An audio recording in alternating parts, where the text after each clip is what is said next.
தலை சீவும் போதெல்லாம் முடி கொத்து கொத்தாக கொட்டுதுங்களா, ஜடையிலேருந்து பேண்ட் ரிமூவ் பண்ணும்போது வேரோடு வருதுங்களா, சூப்பரான ஹேர் டிப்ஸ் சொல்கிறேங்க.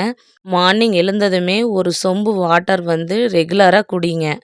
நெக்ஸ்ட்டு ஒரு 1/2 1 ஹவர் கழித்து கறிவேப்பிலை கொஞ்சம், ஒரு மலைநெல்லி, 1 டம்ளர் மோர் மிக்சியில் அரைச்சி ரெகுலராக குடிச்சு பாருங்கள்.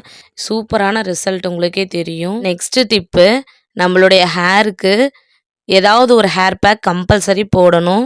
ஹேர் பேக் போட்டு ஹேர் வாஷ் பண்ணினதுக்கப்புறம் அடுத்த நாளோ அப்படி இல்லைனா 2 நாளைக்கு ஒரு முறை நார்மலாக ஷாம்பு போட்டு ஹேர் வாஷ் பண்ணணும். சில பேர் ஹேர் பேக் போடும்போது தான் ஹேர் வாஷ் பண்ணுவாங்க. அப்படி பண்ணக்கூடாது.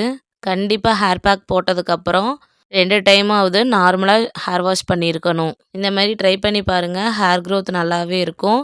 பேபி ஹேர்ஸ் எல்லாம் வளர்ந்தது நீங்களே பார்ப்பீங்க. நெக்ஸ்ட் வீடியோவில் பார்க்கலாம். பாய்.